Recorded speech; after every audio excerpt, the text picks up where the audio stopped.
Dwayne "The Rock" Johnson, actor, wrestler, philosopher. Keep watching to see why I think that The Rock is a modern day Stoic. Playing in the NFL was the best thing that never happened. Strength, perseverance, self-control. Hi everyone, welcome back to The Modern Stoic. I'm Sam, the Stoic teacher. Today we're talking about The Rock. In this series, we look at modern day figures and how they embody the four key Stoic virtues of courage, justice, wisdom, and moderation. Marcus Aurelius writes to himself in the Meditations that if you come across anything better than courage, justice, moderation, and wisdom, then enjoy it to the full, chase it. But then he says, but I bet that you won't. Because from a Stoic perspective, what is good is virtue. Virtue is the only thing that is good. And essentially unhappiness comes from the flawed value judgments where we believe that something is good when it isn't. And in this series, we break down the ways in which modern day figures fulfill the four Stoic virtues of courage, justice, wisdom, and moderation. So let's get going and see how The Rock does this. So first of all, how does The Rock show courage? The Rock was actually interviewed by Oprah, and this was shortly after his father had passed away, and he had literally just buried him a few days before, and he'd still honoured the interview and gone along and showed a lot of bravery in doing so.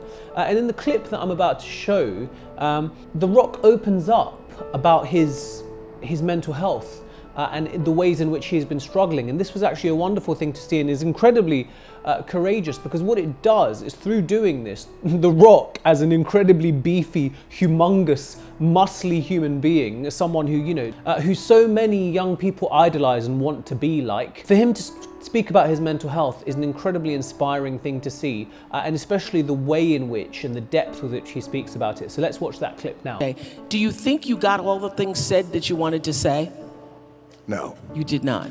No, I did not. But, so that's the tricky thing, I think, as we all go through this and we all lose loved ones, is I think what I've realized in the past couple of weeks is it's good to explore these feelings. I'm feeling a little guilty and I didn't get a chance to say the things that I wanted to say, or I wish he would have said the things to me. Yes. As a father, now as a father of three daughters, the important, critical things that anchor us that I didn't get from him. And it's okay to explore those feelings, but it's also very important to heal, to make sure that we come back to an anchoring foundation of gratitude. Gratitude for what I was able to have with him. As we saw in the clip, The Rock there opened up about kind of the absence of his father when he was reflecting upon his dad's death. And as someone who grew up with an absent father, and my father passed away when I was 6 years of age, to see The Rock, who has been a role model of mine since I was in primary school, since I was 10 years old, 9 years old. I was buying The Rock t-shirts, watching him in WWE, WWF at the time. And to hear him talking about his experiences is something that's really, really wonderful to see, because I know and I work with lots of young people who would absolutely benefit from being able to speak about their emotions in the same way. So just really good to see, and again, very, very courageous, showing us that Stoic virtue of courage. Next, how does The Rock chase after justice? Now, in recent times, with the flaring of various political divides and differences around the world, we've seen a number of people who are well known in the public kind of avoid politics, or when they speak out, be told, keep out of politics. And what we see with The Rock is that despite, being at the top of his game and the top of his, field, he's willing to kind of risk that by speaking out, knowing that there may well be trolls online that attack him and various things like that. Because for The Rock overall, and for those who choose to speak out against racism and other injustices, it's about chasing after justice. You see, Marcus Aurelius tells us that injustice lies not just in what we do, but also in what we don't do. And so we need to speak out against injustice where we see it. And this is something that The Rock does in this clip. Let's watch now. Where are you? Where is our leader? Where are you? Where is our leader at this time? At this time when our country is down on its knees, begging, pleading, hurt, angry, frustrated, in pain, begging and pleading with its arms out, just wanting to be heard, begging and pleading and praying for change. Where are you? Where is our compassionate leader who's going to step up to our country, who's down on its knees and extend a hand and say, you stand up. Stand up with me. Stand up with me because I got you. I got you. I got you. I hear you. I'm listening to you. And you have my word that I'm going to do everything in my power and until my dying day, my last breath, to do everything I can to create the change that is needed to normalize equality because Black lives matter. So as we saw in the clip, after George Floyd's death, The Rock released a damning video asking, where is the leadership? And you know, we've seen other figures such as John Boyega and Colin Kaepernick, who are at the top of their field, kind of be penalized for speaking out against racism, institutionalized racism. And to see The Rock doing that, someone who, you know, in theory has so much to lose, being at the top of his game, sponsorships, all these other things, is really, really good to see. And again, shows us another Stoic virtue where you speak out. This is the thing. Some people interpret Stoicism as the idea that, oh, you just focus on what's in your control and you can't worry about that stuff. That's a completely incorrect interpretation of Stoic teachings. In fact, Stoics are saying you have to chase after justice. You have to chase after, you have to be courageous, you have to use wisdom, you have to use moderation in order to seek justice essentially and to help others. Thirdly, how does The Rock show moderation? There's a Stoic technique called premeditating adversity, and in this, what Stoics choose to do is, in order to be grateful for what they have, they premeditate, i.e. think about potential future adversities. And this is something The Rock does. When he spoke with the LA Lakers, it just shows how, you know, he's someone that's absolutely at the top of his field. I mean, I think I looked online on Instagram. In fact, let's just check this now live because I don't want to get the figures wrong. But I checked online and The Rock has, how many followers has The Rock got? He's got 263 million followers. That's 250 million people. It's unbelievable. You know, this is potentially one of the most famous men, one of the most famous people on the planet, and yet he speaks to the LA Lakers and he tells them what he does anytime something good is happening and how he keeps himself in check. Let's have a look. So before a big movie comes out, before back in the days when I was wrestling with WWE, a WrestleMania match, anything big that would happen, I would always take a moment and I'd just remind myself, all right, I was evicted when I was 14. We were kicked off the island. We couldn't live in Hawaii. Had no place to live. A lot of shit happened then when I moved to Nashville. I was arrested multiple times by the time I was 16 years old.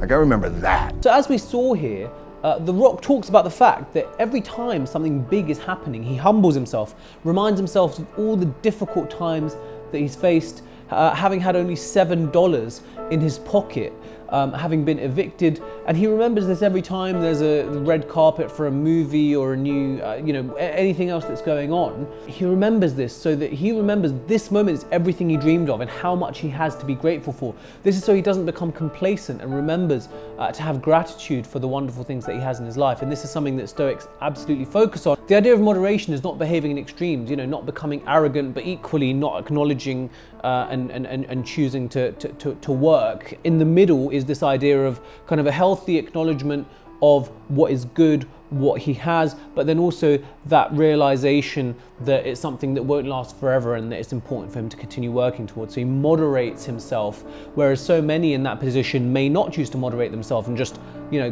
throw caution to the wind and go ahead and do whatever the hell they want. He kind of tempers himself and makes sure he doesn't get too big for his boots. And finally, how does The Rock show wisdom? This is the big one. Wisdom is the big one because it's this idea of practical wisdom. There's lots of different things that you can think, but what do you actually do in practice? So the Stoics teach us that the true wise person would learn to accept and even love fate, no matter which way that it turns. Friedrich Nietzsche terms this phrase amor fati. It's his formula for human greatness, someone who can love fate whichever way it comes. Now we know that humans are not perfectly wise, but it's something that we can work towards, the wisdom that things happen the way that they do, and we need to try to learn to accept things the way that they happen. Now, many people pay lip service to this idea, but how often do they actually put it into practice? And that's what this idea of wisdom is. So The Rock is someone who actually puts his word into practice. He walks the walk and he talks the talk. And he has been able to go through heartbreak and devastation, through shattering disappointment, and come out on the other side. Let's see how he's applied amor fati in this clip. But one thing that a lot of people don't know that I want to share with you guys is when I was 22 years old, I came to this city for the first time. I was playing in the Canadian Football League, playing my first pro football game. I was playing for the Calgary Stampeders. We were playing the BC Lions. I was so excited. 2 days later, I got cut. The dream shattered, sent home with $7 in my pocket. I was like, wait, no, I gotta play in the NFL eventually. Those are my big goals. That's my dream. You realize that playing in the NFL was the best thing that never happened because it got me here. So my point is, look, you're gonna get your ass kicked. We're gonna get the shit kicked out of us. You gotta get up. You gotta have faith that the one thing you wanted to happen oftentimes is the best thing that never happened. So have faith and just keep that in mind and keep plugging away.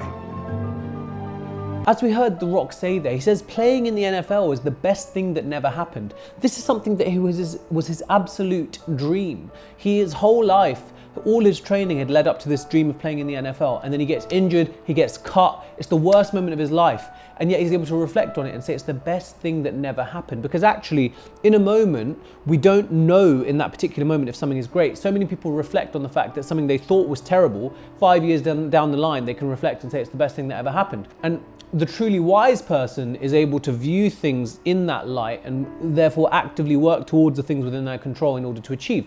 And that's what The Rock did. He worked and he got to where he wanted to get to despite not being able to play in the NFL. He's been able to excel, he's been able to keep up with training. Like we saw, that clip was in kind of gym motivation. We see The Rock training every day, getting up at 4 a.m. He has taken, through his wisdom, he has decided to channel his disappointment into a constructive way and move forward. And that's what true wisdom is. So that is how The Rock embodies the 4 Stoic virtues. If you want to see more episodes of The Modern Stoic, please click above on the screen to the right or left, one of these over here, and have a click on to see how Gary Vee is a modern Stoic and many others. And if you're interested in more of the in techniques such as premeditating adversity, please click below to my Skillshare class with Ali Abdal, where we talk about 5 concrete Stoic techniques you can apply to your life today. In any case, I'll see you next time for some more ancient wisdom for modern times. Bye now.